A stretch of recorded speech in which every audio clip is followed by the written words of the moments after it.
Great stuff. Okay, well, we will get cracking. So firstly, a huge welcome everyone to the session. First steps, working collaboratively with different improvement and equity capabilities.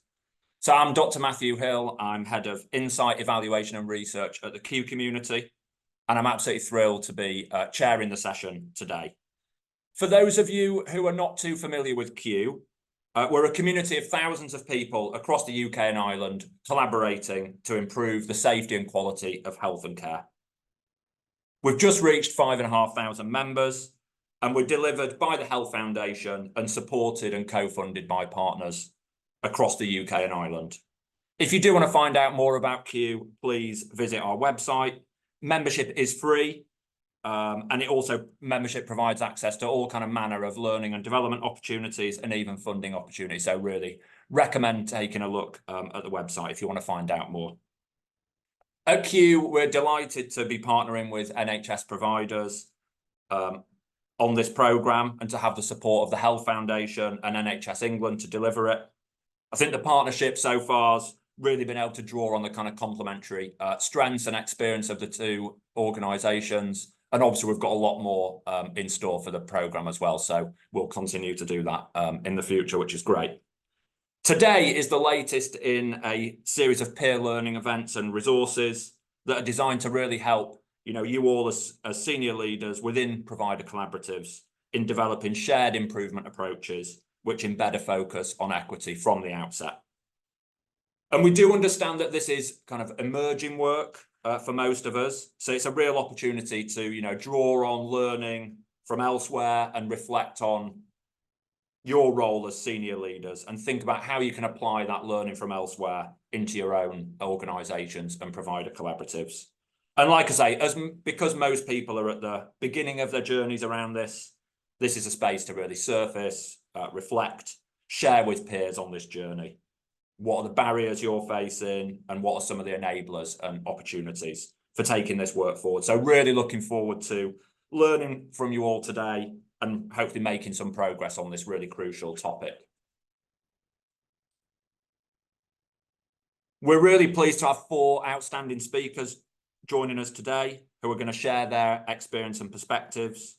So firstly, very happy to welcome Minara Chowdhury, who's Senior Director at the Institute for Healthcare Improvement.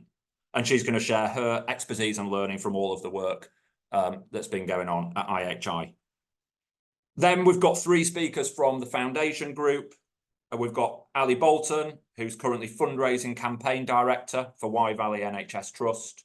She was previously Associate Director for Improvement of the Foundation Group. Secondly, Emma Rowan, who's Head of Service Improvement at South Warwickshire NHS Foundation Trust.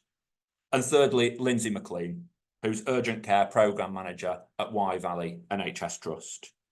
And those 3 will be sharing learning from the Foundation Group's work, obviously from slightly different angles. So I think it'll work really well for drawing out that key learning for us. Then we'll end the session with actually a good chunk of time. So it should be around 20 minutes of kind of open Q&A. And then we'll wrap up the session at just gone 3:10. Okay, next slide, please. So just a bit of housekeeping, as always, before we get going. Please note the event is being recorded. That's so that we can share the presentations from the session on the NHS Providers website after the session. It is an interactive event, so please do keep your cameras on so that we can see you all throughout if possible. It's just really nice to be able to see everyone's faces as we're going along.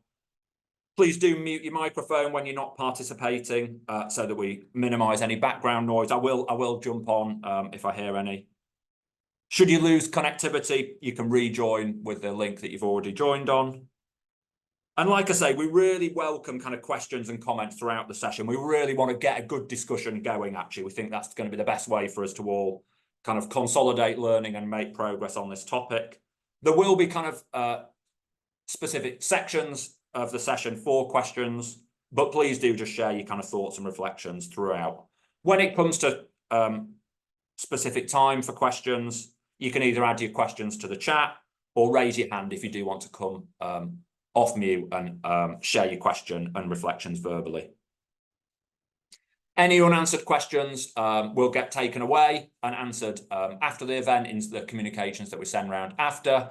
And finally, you will receive a link to an evaluation form at the end of the day. So please do take the time to complete it. We really appreciate and depend on the feedback that you share. Next slide. Great. So to support the learning and reflection throughout the session, we've shared in advance a reflections canvas that you can see here. If you didn't receive it, I believe a link to it is going to be posted on the chat.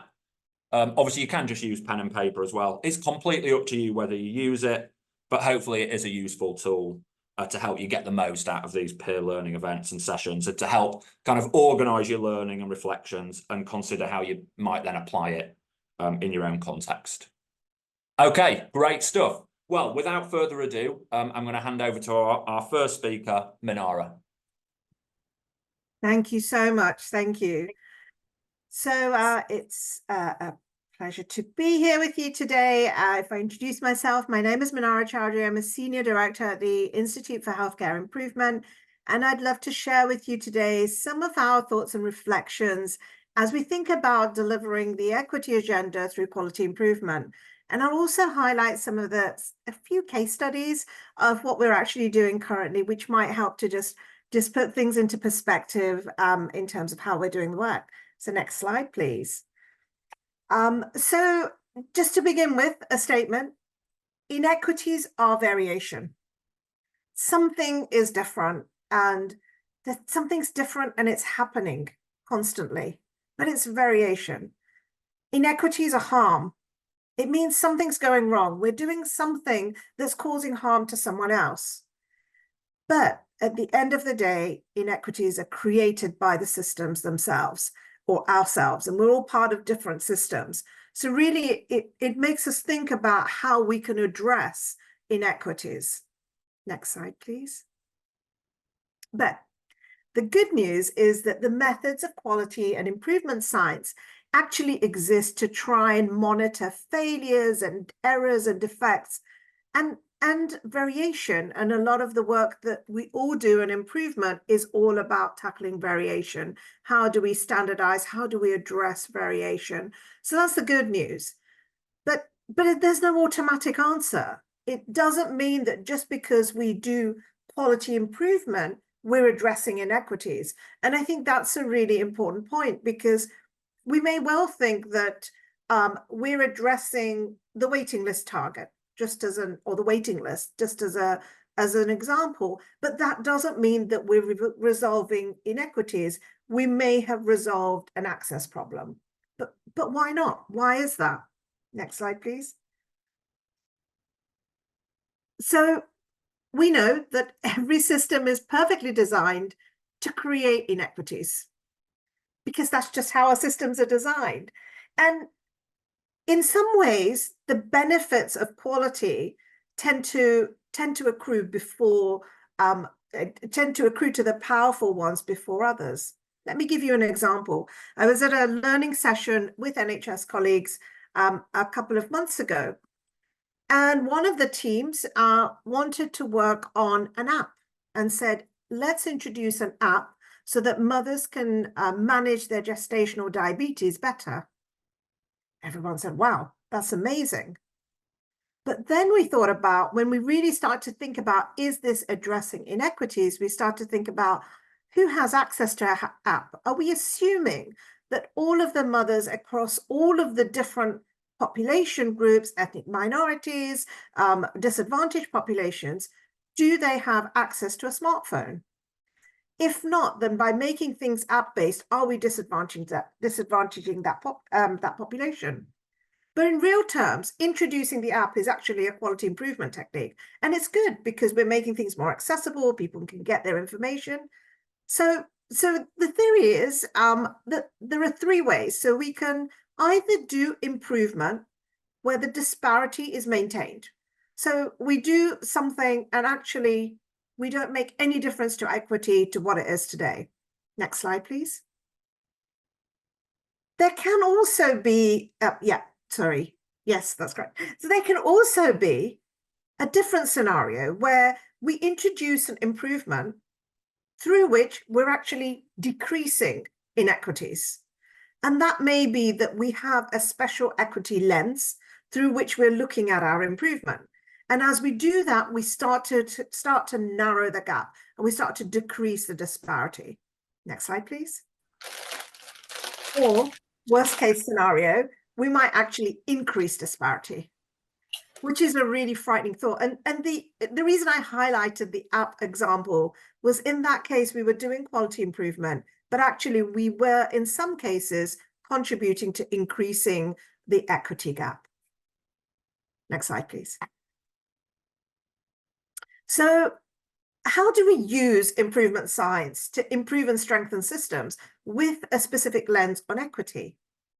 So obviously we're looking to Deming here, but if I'll just highlight a few, I won't go through all of them, but this is, just some things to think about.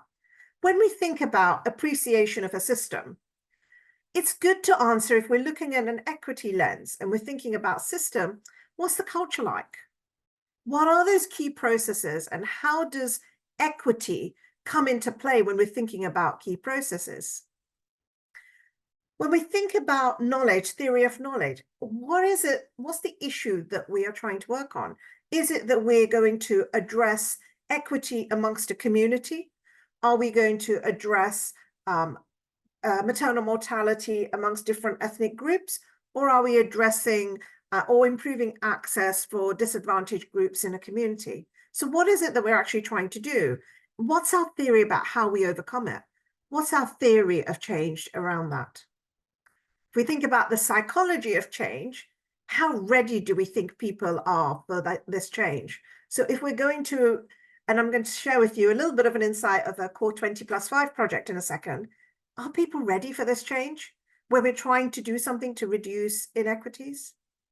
And then of course, variation, thinking about variation, not just in numbers, but in attitudes and behaviors as well. It's so important now, not just to look at the quantitative part, but also to look at the qualitative aspects and learn about what are those variations in attitudes and behaviors. Next slide, please. So I've now got three projects which I'd like to highlight. Hopefully many of you are familiar with these. So Core 20+5 is obviously the flagship project around reducing inequities. There are 7 ambassador sites, and the map on the right is the locations of those ambassador sites. So over the last year and a half, we have been working with the ambassadors sites through a collaborative. Each team has chosen a different area of the population to work on. Let me go to Cornwall.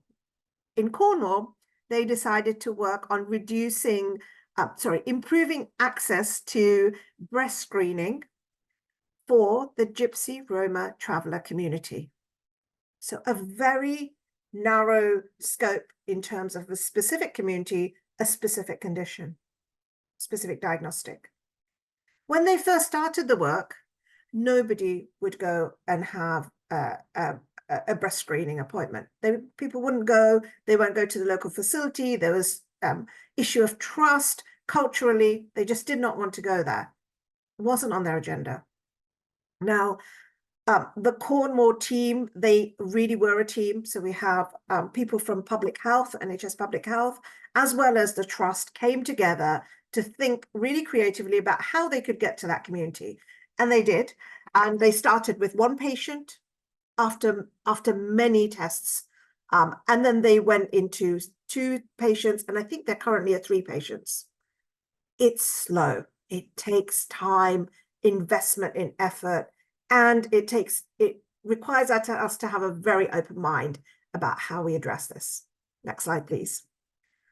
So that was just one example. And on this slide, you can see there are many different examples of how the Core 20+5 teams have worked on different areas, whether it's severe mental illness, whether it's cancer screening, people dying early due to CVD, many different aspects have been looked at by these teams. Next slide, please. Another example, the Race and Health Observatory, and we are partnering with the Race and Health Observatory to work on a project to reduce maternal mortality and morbidity amongst non-white population, amongst the non-white population. Again, we have 9 teams here represented from 8 ICSs who are coming together to address some of the inequities within their system. They're working on 4 drivers, from gestational diabetes to hemorrhage to mental health. So they're looking at things across, and preterm birth, they're looking at things across the whole of the pathway. But just if you look at some of these statistics, I'll just read out the first one. Black women are 4 times more likely than white to die in pregnancy or childbirth in the UK. And many of you would have seen there's been a lot of articles about this in the press most recently. So it's something that's very topical, but this team, and the picture is there, have come together and they're really looking at how to address inequities. So every single intervention, if a clinical intervention, will have an inequities addressing racial inequalities lens applied through that. Next slide, please. Finally, third project that we've been involved in, this is with London and the 5 ICSs, and this is around reducing inequities for babies, children, and young people. Here, the focus has been on improving access. If we think about Southeast London and Bromley, they have established a family hub so that the whole group, that population, can go to the family hub, book their appointment, avoid admission avoidance at the A&E. They can talk about their housing needs, they can talk about education needs, but they come to one place and they actually can talk about everything. There's good referral systems in place, but it's like a one-stop shop for babies, children, and young people. Again, improving access for people of communities who may not usually access healthcare in the way that we would expect them to. Next slide, please. So why design equity and quality improvement? If those 3 case studies didn't make the case, but there can be no quality without equity. So, you know, for too long we've been thinking about improvement, but now we've got to think about equity. And if we do quality without equity, it's not quite right. But if we're going to address inequities, we need to make this implicit and explicit. That's the only way that we're going to make this work. Next slide, please. So if we think about, this is a 3-step process that we can think about of how to make equity intentional in quality improvement. So not thinking about it afterwards, but thinking about it right through the phase. If we look at 3 phases, from framing, so this is our project scoping exercise, in project design, and then through project operations. So if we think about when we frame any quality improvement initiatives, we might want to think about the history of inequities, whether it's a service, whether it's a population, whatever that may be. Are there biases in that work?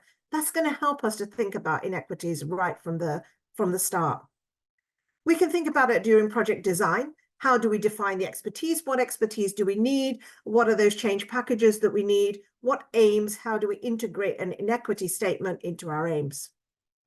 And finally, in project operations, what are those norms? How do we run the tests?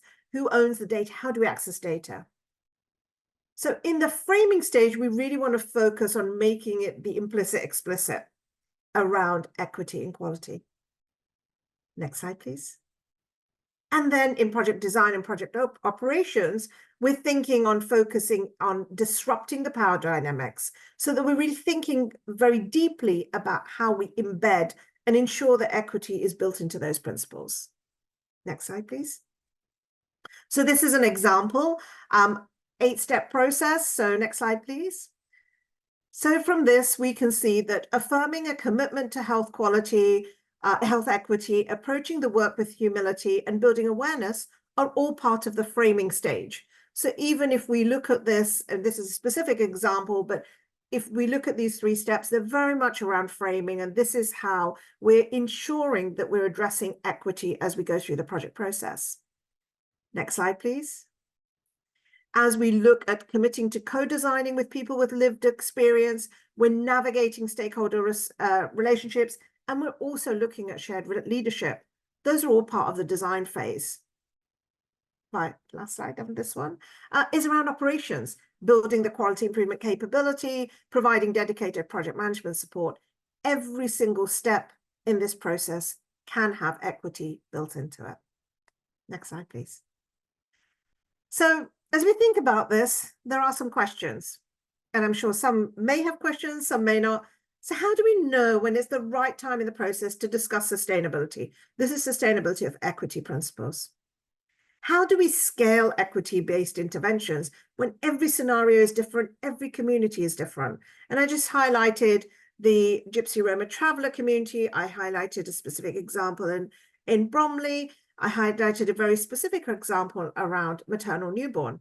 Every community is different, every situation is different. And then what then is the role for the board members and the senior leaders who are trying to think about the strategy? Next slide, please. So in terms of sustainability, I guess as we think about it, unfortunately, there's a question to answer the question. Have we tested sufficiently? Do we know that the process is reliable? Has the new way of working become standard practice?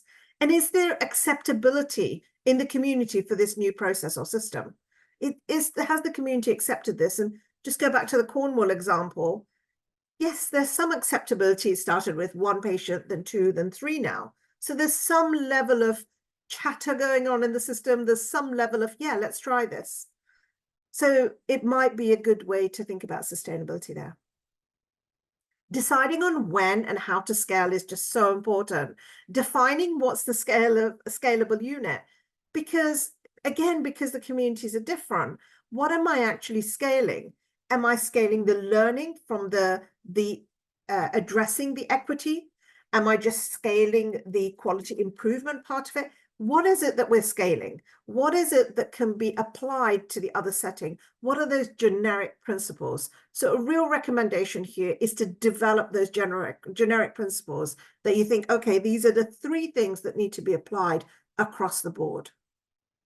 And from the strategy perspective, once we've got those 2 things identified, we really need senior leadership to set the strategic direction so that the changes become the new norm and then these challenges are addressed. Next slide, please. So in terms of overall lessons, and these are lessons from IHI's perspective of having worked in these 3 projects, but also globally in many different communities and many different projects. Time. Equity interventions are multidimensional. They're complex and they take time to not just implement, but to design and develop as well. If you want results quickly, equity projects won't get you there. So we have to be really purposeful and thoughtful that we're going to invest the time.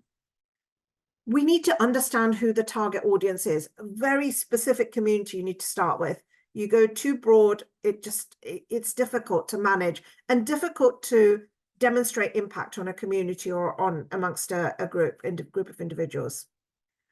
Addressing inequalities can lead to inequities. So we really have to think about what is the impact of addressing inequalities? And I think that's something that's really important that we need to do. And we need to think about culture. Have we considered the cultural needs of that patient and the community? And have we got good understanding of what's needed and how we communicate with them? So thank you very much for listening. I hope you found that useful, and back over to you, Matthew. Fantastic. Thanks so much, Minara. Yeah, really amazing to hear those examples and then distilled into those different principles and lessons that you drew out at the end. Indeed, I'd love to hear any reflections from the audience on those lessons that you shared. Just before we open it up to any questions, I've got 1 or 2 for you. We're just going to have 5 minutes and then we'll hear from our other speakers and come back to hear from the whole panel at the end. So I guess a lot of people on the call are thinking about how to take forward this work across kind of system boundaries. So I was just wondering if you had any kind of lessons that you'd learned from working across system boundaries to address equity. So I think the biggest lesson, again, from these 3 projects, which are all from the NHS, are really thinking about, first of all, integration. What does integration mean? Who do I need to work with? How do I work with them? And in many cases, we've found that teams or individuals who come together don't necessarily know each other. And that's the first thing, agreeing about what those principles are and how to work with each other. The second system thinking, which I think is really important for the NHS, is data sharing. Are you able to share data between health, social care, etc., public health? And I think that's been a real barrier for some of our teams to really think about data sharing, and that some have worked it out, some haven't. So I think there's a really, those are the two kind of main things that I can think of where we really need to work together and address those solutions. Yeah, great. Thanks. From speaking to Q members, we hear a lot about challenges around data sharing. Obviously, there's the data itself, isn't there, and accessing all of that, but then there's also the skills and capabilities to kind of do it justice and make the most of it. Great stuff. I've just got one more question then before moving on to our next speakers. So I guess it would just be really useful to draw out how this work is different from kind of normal good quality improvement work. What is it that's kind of specific technically that really helps to address equity? Question. And I think it's being deliberate about addressing inequity. And I think usually what we do is we'll say, well, we would like to reduce surgical infections by 15% from 40%, and we're going to do it over a 6-month period. Typical aim statement, the whole team comes together and they look at reducing surgical site infections. Where's addressing inequities there? Because within that community, there will be people who don't have the whole help at home, and they may not have, there might be other social issues that we haven't yet thought about, that they might have post-surgical infections that we haven't really considered. We don't know how they've received the information about wound care. Have we spoken to them in the right language, in the right terminology? Have we, used pictures? Have we spoken to them? So I think, when you start to think about inequities, we've got to think about it a lot deeper. So it's almost saying, yes, we're going to do our process improvement, but let's drill down again and again and again. And as we do that, we'll start to get to what this means for that individual. So to be really patient-centric, to be really client-centric. And that's how we can get there. But it's step by step by step. So my colleague Pedro is actually on the line as well. Pedro, I don't know if you want to add something there. Very brief, Minara. You've been so thorough and so clear. Hey, Matthew, good to see you. Good to see everybody on the call. Something very, very quick, Matthew, to both your questions. Actually, there's a decision to be made here for senior leaders about whether to frame equity efforts as mile wide, inch deep. So trying to tackle equity, which oftentimes gets lost in a narrative of describing the problem rather than addressing the problem, and going inch wide, mile deep. And technically that is different because going mile wide, inch deep is saying we're going to improve cancer diagnosis. Now, there's many types of cancers and there's many types of diagnosis, and we're going to take an inch wide, mile deep approach to that. Means we're going to improve colorectal cancer diagnosis for people over 55 in the South Asian communities of St. Matthews within the Lancashire space. Because based on the data, they understood that the people that were being left behind were people that weren't understanding the invitations to go and get that first assessment, that were being left behind, not just because of language issues, but because of trust issues with the system and so on. So once you get your arms around the inch wide, mile deep possibility, you can get much more granular in the proximity of building bridges of trust with communities, which oftentimes is the root of the problem here. So that's one technicality that we continue to learn and refine together with teams across the NHS in England that is often not necessarily addressed in a detailed way. The second invitation here is that anybody who's wanting to work on equity, the world's your oyster in a way. There are 3 ways of looking at this, which all of us are connected to. One is clinically, and that's access, experience, and outcomes. So whether we want to segment populations to understand access gaps and who's being left behind, or whether we want to understand the experience of people once they come into the service, or whether we want to look at outcomes, that's a space clinically. Second is organizational. So from our staff cohorts who are not being developed in order to progress through the ranks of the organization sufficiently, and does our staffing mirror the representativeness of communities within which we live, and so on. So secondly is organizational and how we do civility, how we do leadership, and so on. And the third, which is really important on your question of integration, is population health. So what are we doing with our local partners, primary care, community partners, and so on, in order to address proactively and disproportionately some of the equity gaps that we continue to see play out in the communities that we inhabit and which we are very much part of as NHS providers. So those are two quick comments on inch wide, mile deep, and mile wide, inch deep. And secondly, on the, the world's your oyster, clinically, organizationally, and population health wise, there's just so much to do, and it'll take time. We have to recognize that these are injustices that have been playing out in our systems for many years, and we have to be the protagonists in closing these gaps proactively. So thanks for the invite, Matthew and Minara. You're so thorough in your answers. I'm only here for a few minutes just to kind of listen in. Thank you. Fantastic. No, thanks so much for that input, Pedro, and thanks so much, Minara, for setting us up so well with the first presentation. We're gonna keep moving if that's all right, but don't go anywhere, Minara, because we'll have plenty of time at the end to come back with some more questions.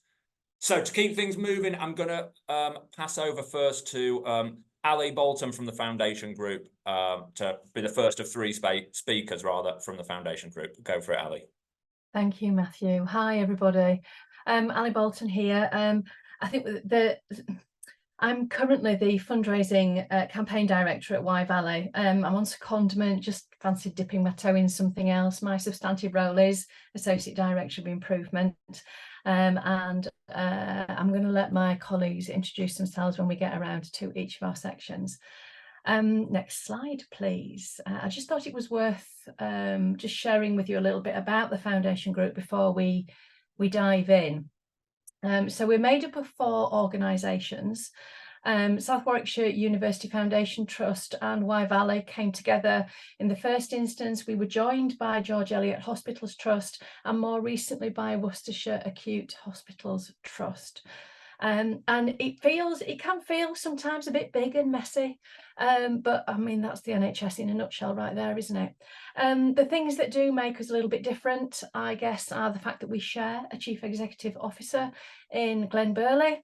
We also share a chairman in Russell Hardy. And the one thing that I would say that brings to us is their drive, their personal drive around improvement allows me very comfortably to talk about permission being offered to staff to crack on and make a difference in this space. So when Pedro talked to you there about that organisational equality, that's absolutely where we're coming at this from today. And then we will also lean into population health a little bit. So in terms of the Foundation Group, we very much retain our independence and our identities as individual organisations, whilst sharing and learning from each other across the group. So we try very hard to consider what's going on across the group and whether sharing and learning is going to add benefit across the piece. And you know what, sometimes it does and sometimes it doesn't. Sometimes it lands beautifully and we think, yes, we can all gain from this. Other times it just doesn't quite work in our context. So, but it's always worth having that conversation, isn't it? That's where we come from. Now, what we're going to do today is talk to you very much about our open door policy. And again, we'll share with you where it has and hasn't worked to a certain extent. So if we can move on to the next slide, please. So I'm gonna dip my toe in education in the first instance here before I hand over to Emma. my role allowed me to absolutely throw that educational door open to improvement education across place and across our system. Wye Valley sits in a system, Wye Valley is in Herefordshire, we're in a system along with Worcestershire, they're part of our ICS footprint. And what we do know is that education increases equality. It full stop, it simply does. And that organisational piece that is absolutely a part of this. Next slide, please. So in opening the educational door, in the first instance, we offered this up to organisations across the ICS. So any acute hospital, community services, mental health, general practice, social care, all the usual names in there. What we then very quickly did was start to add nursing and residential homes, Age UK, they're a massive user of this education. Services for independent living, the fire service have dipped their toe into what we do. We border with Powys. We've got guys who come over the border to take this education. Health Watch are in the mix as well. And as one of the biggest players in our health and care system, what I genuinely believe in is, oh God, I don't know, is it our duty or is it a privilege to be able to throw that door open and offer up this education to anyone that's in this space that wants to kind of join us, because there's a language to learn around improvement, and all of you that have dialed in today will recognise that, I suspect. But the small organisations out there that work with us, particularly the voluntary sector, they've got no clue. This language that we speak is entirely unknown to them. So in opening that door, we were hopefully increasing that equality, enabling them to step into that space is what we wanted to offer. Next slide, please. So community partnership, I'm going to offer you this example and we can maybe kick it around a little bit. So the community partnership in Herefordshire is chaired by Health Watch. It's attended by lots of voluntary and third sector organisations alongside the statutory organisations like ourselves, the local authority, General Practice Federation, etc. And it's a real mishmash of a meeting. They talk about anything and everything and all sorts. And it kind of feels, sometimes when you attend, it feels like you're kind of trying to kind of resolve the world's issues, because anything can be discussed in that space. And in stepping into the community partnership, what I recognised was that all of these small organisations weren't actually speaking the same improvement language as us. So it kind of, I don't know, maybe naively, I thought, brilliant, let's just throw that door open and offer them that opportunity. And you heard Minara earlier talk about the psychology of change. So when I threw that door open, I'm stood at the front of this meeting talking to them about what we're going to offer them. And some of the comments that you can see on screen are that I got back. Which kind of shocked me at the time. So who's going to pay for my time? How much is it going to cost? You know, I don't understand. This is not for me. What difference is this going to make? I just haven't got time for this. We got a real wave of pushback on, Ali Bolton, what on earth are you doing stood at the front of this meeting offering us this thing, and what is it about? And it felt really uncomfortable. In true improvement style, though, what we did was we kind of powered through, and we decided we were going to PDSA this piece, PDSA the hell out of it to work out whether this was indeed the right thing to do. And in doing that, what we started to do was, rather than tackle an entire room of people, we started to talk to individuals and engage them in that kind of building relationships. And talking to them about what this offer actually meant for them. And very slowly we turned some of that kind of gritty response into a much more curious space. And although ultimately we only had about 18 to 20 people in the room when we delivered the training, it felt quite kind of intimate. You can see at the side of the screen there the things that we offered everyone. what did happen though was genuinely, it was a revelation for some people. They had never dipped their toe in this space, and they just basked in the glory of it. And it was great. What we were then able to do was to say, so you've dipped your toe in here, but these other things are available to you as well, where we can expand on this further, and help you develop more in this space. Some of them did go on. Some of them are now CUSA practitioners. They waded their way through all of our levels, and are genuinely using these tools and techniques that we recognise and use readily. They're now using in their small organisations. What we do know now, though, is that when we engage with those people, we are on a not dissimilar level. We are speaking a similar language, and we are able to move things at quite a different pace. So in raising their capability and kind of applying that equity badge to it, it worked beautifully in this space. The effort that we needed to put in, though, to ensure that psychological safety and that psychology of change played out was absolutely was huge learning for everyone involved. I'm going to hand you over to Emma now. Next slide, please. Thanks, Ali. So hi, everyone. I'm Emma Rowan. I'm Head of Service Improvement at SWIFT, or South Warwickshire University Foundation Trust, which is pretty much what it says in the tin, depending on what you choose to put in that tin. That's a discussion for another day. So if we assume then that sharing increases equality, I'm going to give you a practical example now of how we share across the foundation group. This example that I'm going to give you is about our improvement week, which we held for the first time in May 2023. We held it over 5 days, 1 working week, and covered 19 topics, which was from anything from sort of failing forward to psychology for improvement, appreciative inquiry, really, really good agenda, really sort of wholesome topics that were adding to the learning offering that we already provided.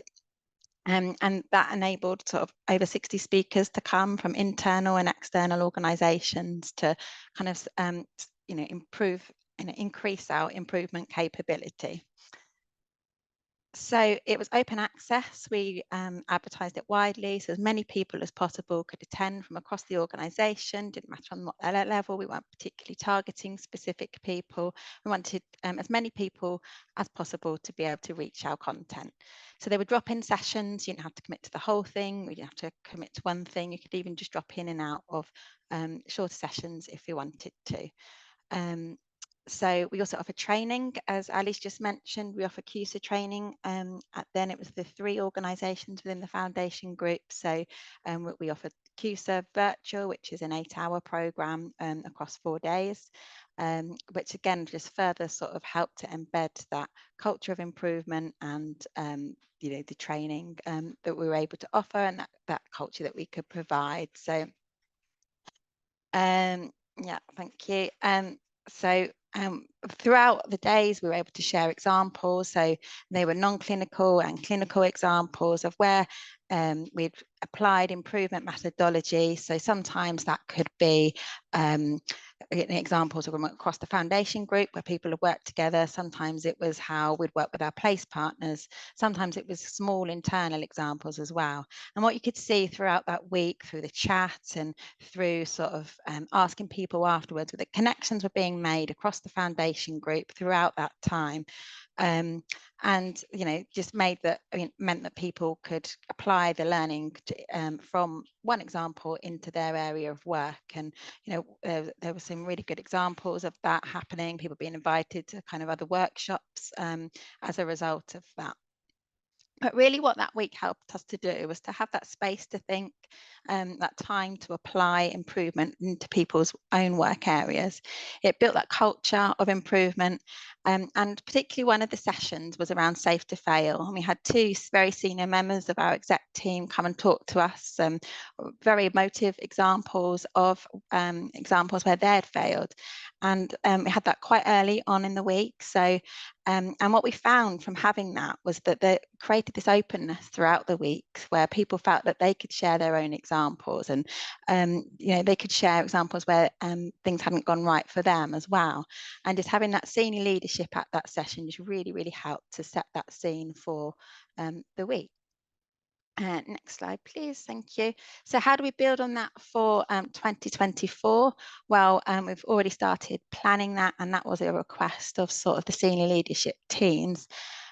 So we've continued to invite people externally, and we've got a really great lineup. And again, as Ali was saying about kind of being that kind of larger player within the system, we're able to attract that because we're now 4 organisations. That's a huge reach of staff potentially. So we're able to attract those speakers within our organisations, and then enable the organisations around us to be able to benefit from that as well.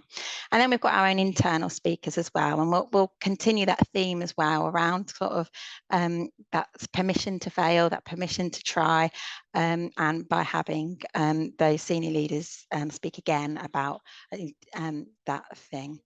So the difference for this year is that we've got Worcester who have joined our foundation group. So Worcester are actually a Virginia Mason Institute. They moved over to VMI a couple of years ago. So on the face of it, they've got a different improvement methodology to us. They have different training offers to us. So in some ways, it could be seen that that could add complexity to the week. But we've tried to see this as an opportunity so that we can actually benefit from each other as well. So the training offer at Worcester is very different. So we'll be able to run some of those open to all of the foundation group, as well as opening CUSA up to people within Worcester as well, and just benefiting from each other's approaches.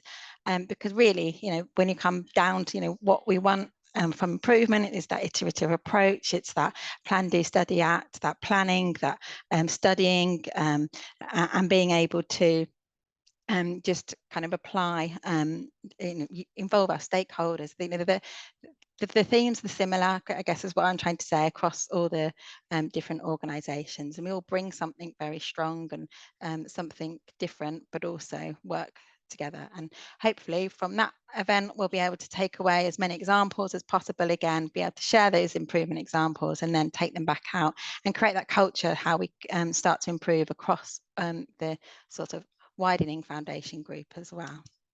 So I'll hand you over to Lindsey now. Thank you. Excellent, thanks Emma. So I just want to finish by thinking about our relationships and how we can continue to build those relationships, following on from education, following on from events that we put on, one-off events that we put on annually. So next slide, please. So just some examples that we have here across our foundation group of some of those ways in which we can come together and we can build those relationships for improvement. So top left-hand corner there, this is an example of our community partnerships. So as Ali mentioned earlier, these are our voluntary sector partners as well as our statutory sector partners coming together every other month and talking about the things that are important to us. It's a very open space. It absolutely builds those relationships, and we start to understand the role that the voluntary sector can and do play within our environments and within our populations across our county. It's a very inclusive space. It's a space where people find their own voices and are able to share some of the learning that they have across those different services. Then if we move across to the right there, another example that we have is across the foundation group. So we have created communities of practice across the foundation group. And these communities of practice, in principle, create shared learning and peer support. So what we're able to do here is bring like-minded people together. So the example that I give is that I'm the urgent care programme manager at Wye Valley. I am the only person that does that job in our organisation, which means that someday that can be very, very lonely because nobody actually understands the challenges and the expectations that I have upon me. However, across the foundation group, there are 3 other people who have urgent care or unplanned care and improvement in their working worlds. So what we're able to do is to come together regularly, to share experiences, to share that learning, to understand, oh, we've just had that letter from NHSE. What's your response? How are you interpreting this? Are you putting an action plan together? Could we share that action plan? Could we share that learning? So really starting to incorporate that, opening that door to allow people who are working on similar things across the different trusts to talk together and to get that experience. And then finally, we have our improvement forums that we're all very, very proud of. So we have three different improvement forums at the moment across Wye Valley, across South Warwickshire and across George Eliot, all called something slightly different, all designed in a way that works for their organisations. But these forums are a very open forum where we get to talk about improvements, where we collaborate and we celebrate and we motivate people to be able to carry out that continuous improvement that we absolutely want every member of our staff to be able to do. It's a very open forum, so any rank, any role, you don't have to be a particular level to be able to come to those sessions. It is open to everybody and anybody that has an interest in health, care and well-being. And with regards to some of our forums, one of our forums now linked in with the community partnership has over 40 organisations invited to that improvement forum, where we have voluntary sector takeovers. We have different organisations, primary care takeovers, where primary care come and talk about their improvements. So I think what we want to leave you with today is a bit of a question or a bit of an invitation, really. So next slide, please. Our invitation for you today as senior leaders is to open that door, open your door, whatever that door might be. Open it up, open it wider than your organisation, open it to all. Don't just open it to certain people over a certain level. Don't just open it up to your organisation. Have a look left, look right. Who are working with your populations within your areas? And we invite you to open that door and to see where it might take you. Excellent, thank you very much.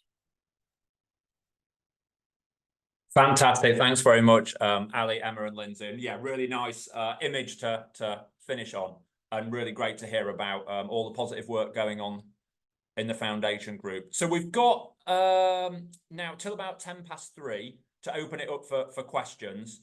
Just while everyone in the audience is kind of collecting your thoughts, formulating your questions, I'll just kick off with one question for Ali, Emma and Lindsey. So yeah, like I say, it was fantastic to hear about the kind of all the positive work that you've got going on. I wondered if it was possible, if you had to kind of distill any key kind of underpinnings, either cultural or kind of structural, across the foundation group, which have really helped underpin the success of this work. Would there be any particular things that you would pick out?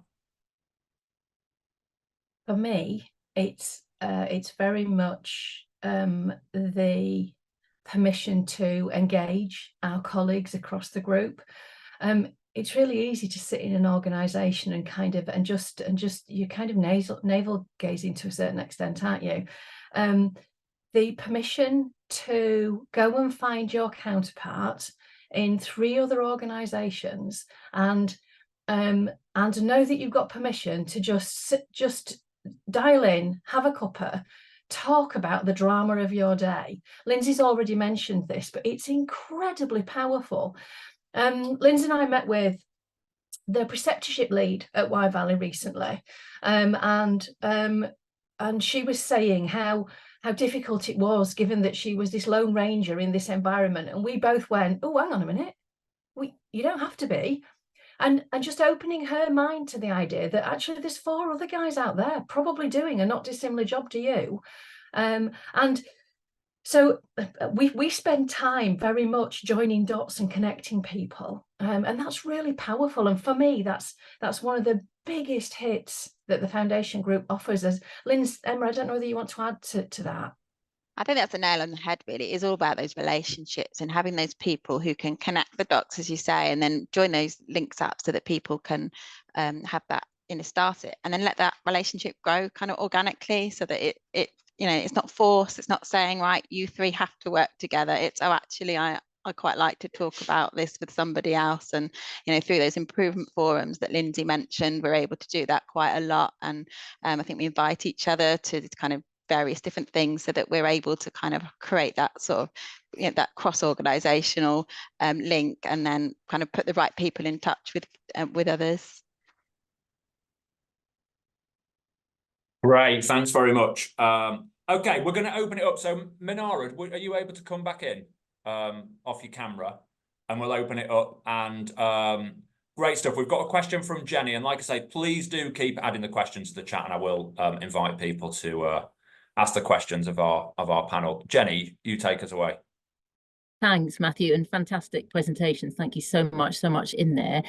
I had a question for Alison and Lindsey and Emma. Just from your experience on the foundation group, what work have you done at board level? Because you talked about the kind of power of having a shared language around improvement and that kind of leadership piece about giving people permission to kind of contact colleagues to have the conversations. What work have you done with boards across the 4 trusts around that shared language around improvement and those leadership behaviours to ensure that everybody is on the same page about creating an enabling environment where those improvement conversations can happen? Great question, Jenny. Thank you. One of the first things I was asked to do was to attend a foundation group board meeting. So this is where all 3 boards come together in a room. It was somewhat nerve-wracking, I'll be honest, but once I got into my stride, I was okay. They asked me to come in and talk to them about CUSA as a principle, in that this is what we're going to do, but they also wanted me to spend a couple of hours kind of warming the board up to all the tips, tricks and tools that we use within improvement. And I've still got great memories of managing directors and directors of finance playing with Mr. Potato Head while they tried to work out how the hell to PDSA him back into being something that actually looked like a Mr. Potato Head. So they have all had a it was fairly light touch, I'll be honest. They all absolutely understood the principles. And I'm invited back on occasion to, because as you know, we have a rotation, particularly of NEDs, we have a rotation through each of our organisations. So I am on occasion invited back to ensure that we are all engaged in the same language and know where we're going, and are encouraging that curiosity that we know we need to have within an improvement space. Can I come in on that one as well, Matt, if that's okay? So alongside that, Jenny, we then have our regular foundation group board meetings where we take topics. So it might be, what are we doing around this particular area? So outpatient transformation, integrated urgent care. So what we have there is we have a number of our exec leads. So our COOs, for instance, come together once a month, and they start to talk about specific areas around mutual aid or around outpatient transformation, supported by the improvement and transformation teams, for us to really dig that little bit deeper into those specifics that need improving at the moment. So I think this is it's got multi levels to this, hasn't it? It's the methodologies and improvement kind of terminologies, and then it's putting those into practice and bringing those individuals together who are actually wanting and delivering those improvements to be able to work together and do that as well. So I think there's lots of different levels here, I think as well, having Glenn sort of within each organisation that can kind of share that message as well really does help. Just kind of, his presence at those boards is very passionate about improvement, and improvement being everyone's business. So that kind of gives you that sort of permission to talk about it within your own organisation as well. So it's having that kind of approach as well that's consistent, I guess, across all the organisations. Great, thanks all. Minara, I don't know if you had anything to jump in on working with, so I just chatted it in actually, but I was just thinking that, first of all, raising awareness is really important as we try to address inequities. I think secondly, willingness to look at the data and really, no matter what the data says, and sometimes the data can demonstrate some real inequities that are happening in the system. So being brave as a board to look at that data and to accept that there might be a problem. And then really, just Alison, Lindsey and Emma talking about permissions, so important that the board allow for the work to happen, and provide the space and the thoughts that allow that team to proceed. Those would be my reflections. Great, thanks. Yeah, so really emphasising some of those cultural underpinnings. Thanks very much all. Okay, Joe, do you want to come in and share your question? Hello, thank you. It's quite a practical question, actually, and it was for Lindsey and Alison again, sorry. I'm working in a provider collaborative in Mid and South Essex, Community Health Services Provider Collaborative, 3 different organisations, and we're just starting to look at this. And if I understand it right, you're a partnership of sort of sovereign organisations working and sort of joined together with a chief exec and a chair, etc. Do each of those different sovereign organisations use different QI methodologies? And if they do, how do you reach a point where you pick one? Another great question, Jo. Thank you. Up until Worcester joined us, we were all using QSA as our approach. So that was our kind of educational balance across the board. I talk about it as an approach as opposed to a methodology, because QSA is a real mishmash of stuff, isn't it? But it allows us to spread that message that this is everyone's business, and everyone has got permission to act.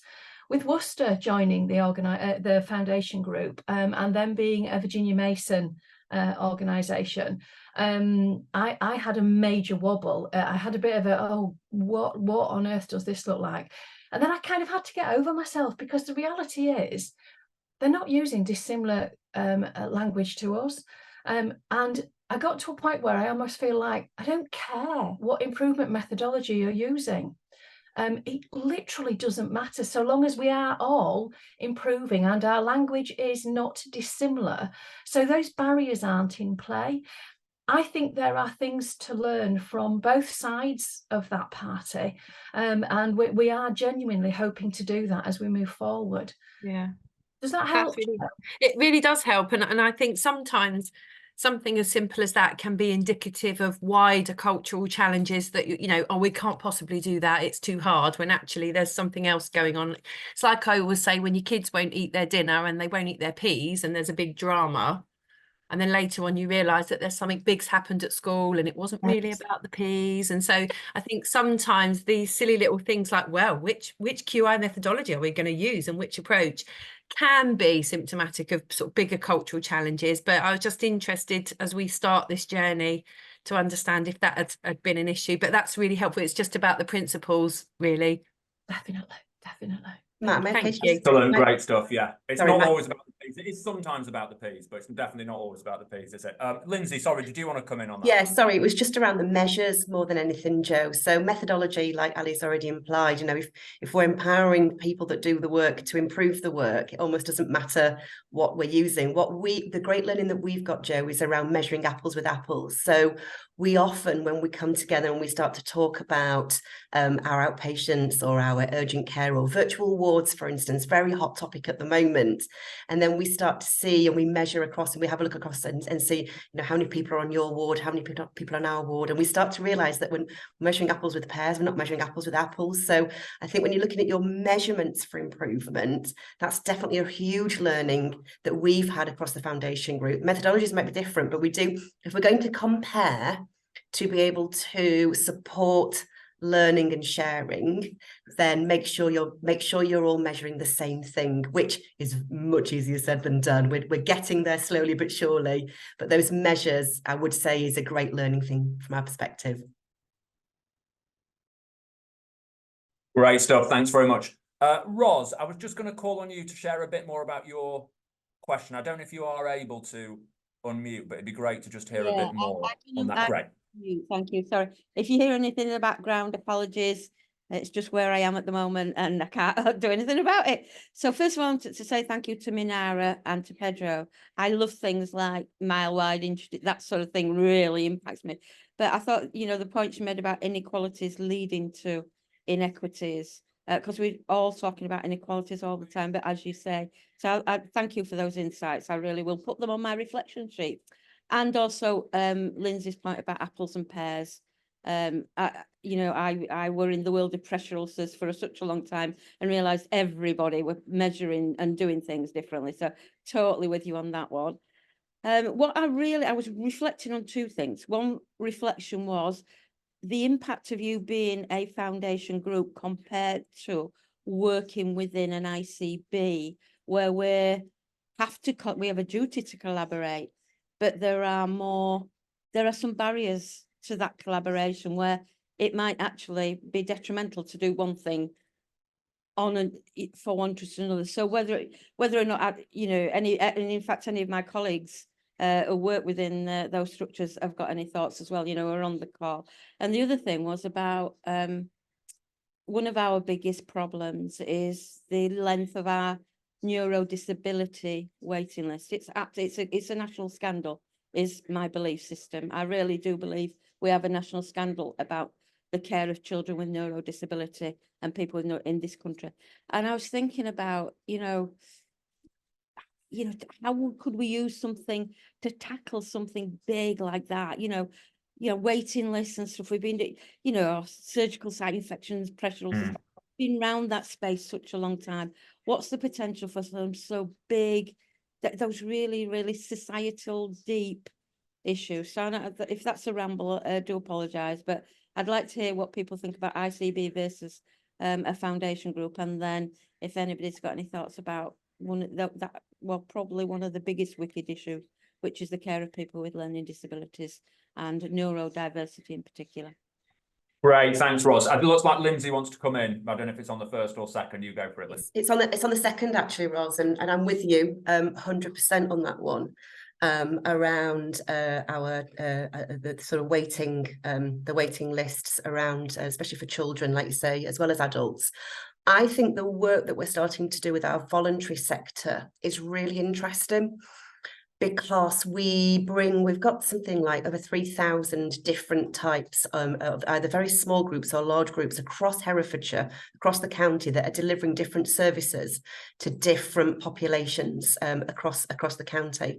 And we're a small county. We're a really small county. So there's lots of great stuff happening out there. And actually what we're starting to realise now is if we can start to work with them, especially as these people wait for either a diagnosis or treatment, that actually the patient and the client can have a much better experience.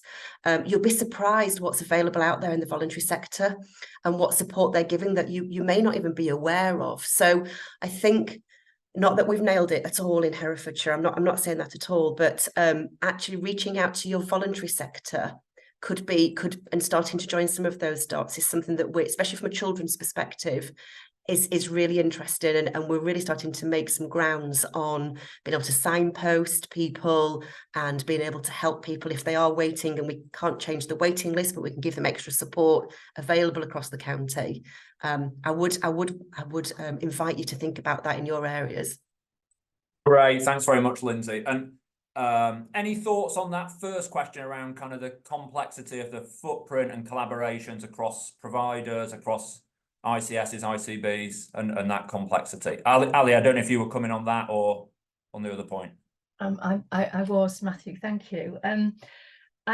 Having worked across a foundation group and across 2 ICSs, I had days when I felt vaguely schizophrenic, I'll be honest.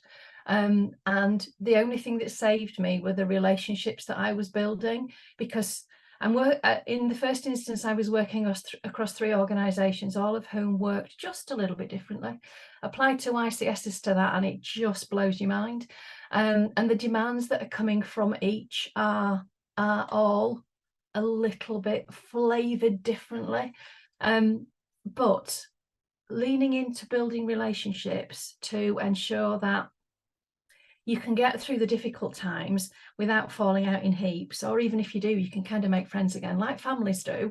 You know, we can all fall out, but we all come back together again at Christmas, don't we? It's that. So I know that might sound a little bit too naive or a little bit dull even, but building relationships is the only way I personally can work through that volume of complexity to ensure that progress continues. I don't think there are any foundation groups that are very different to ICSs and vice versa, but the fact that we all come to work to do a good job, don't we? That other than the shipments of this world, we are all here to do a good job for the same reason, because all of that front door is still open regardless of who we are or what we're doing. And I tend to lean into that as being my guiding principle. That's what gets me out of bed every day. And every day I build relationships and sink effort into doing that to ensure that there's a degree of smooth running, or we have the ability to come out the other side with a smile on our face. Thank you. Great stuff, thanks, Ali. And just to add a question building on that, I think because across all the speakers, I'm bringing Minara in as well, you know, really emphasize the importance of kind of relationships and collaboration within organisations, across sectors. Just wondering if people have any thoughts on how we can really bring kind of rigor and process and structure to kind of building and maintaining those relationships, you know, in the same way that we would to other aspects of our work. How we can really, whether it's drawing on improvement or other kind of, you know, techniques to really bring that rigor, like I say, to those relationships. Minara, I don't know if you have any thoughts on that from IHI or if any of our other speakers wanted to come in on that. Yeah, I think that's a really important question. And I think it's just being clear about what it is that we're trying to achieve. And I think, you know, having that clear objective, clear aim, however you want to describe it, and that in itself will engage people, because then you can connect with what is it that I'm trying to do and why. And I think that's so important, to be clear about the purpose. So clarity of purpose. Great, thanks. Any other thoughts on that question? Lindsey, do you want to talk about the fact that this is part of your role, that John encourages you down that path? I couldn't get off mute there. Yeah, so in my objectives, my annual objectives, I have to spend 25% of my time having coffee with people and building relationships. And I've said that out loud on a national call, because fundamentally, to improve something, improvement is about good people having good conversations. And no Gantt chart and no action log and no spreadsheet can make people do something. What motivates people to change, what motivates people to want to do something different is to build those relationships, have those conversations, build that trust, build that support, and then work together to make that improvement. I did it just before I was on here. I spent an hour with somebody, was going through a particular program at the moment. She's having some struggles with it. She wasn't quite sure where to turn. We had a coffee, we worked it through. I got a text halfway through to say, thank you so much. I know exactly what I need to do tomorrow now. And I feel much lighter. That's why I come to work. Great stuff. Thanks, Lindsey. Getting a few hearts from Minara and some supportive comments from the chat. I think that's quite a good place to end, but it's about taking it seriously, isn't it? If we say it's important, and often on these calls you hear how important it is, but it's giving it the commensurate time, resource, energy, thought process, all of that, isn't it? Great stuff. Okay, so I'm going to bring the session to a close now. If you can just stay with me for a couple more minutes, that'd be great. We've heard a lot, haven't we, today around relationships, like I say, the language. I think we've heard a lot about really drawing on improvement methods to make progress in this area, whether it's PDSAs, really defining the problem, I think, where Minara kind of started us, as well as data and continuous kind of iterative improvement in all of this work. So really great to kind of hear all of those reflections today. Just before we sign off, you can see the link on your screen. This is a link to a really short evaluation survey. We do rely on kind of people's feedback to continuously improve the programme and really make sure that it's responding to your needs and your kind of priorities. I should also mention that there's the next upcoming session, so do save the date for the 28th of March. There's a session on connecting strategic decisions to collaborative and equitable improvement work in practice, so save the date for that. And then finally, just while people are filling in their evaluation forms, I just want to thank everyone in the audience for joining us. It's been great to get your perspectives through the chat and through your questions. And most importantly, a huge thank you to Minara, Ali, Emma and Lindsey for joining us and really generously sharing all their experience and expertise with us. It really made for a very rich and useful discussion. So we really do appreciate you giving us your time today. Great stuff. Thanks very much, everyone. Have a wonderful rest of the day. See you all soon.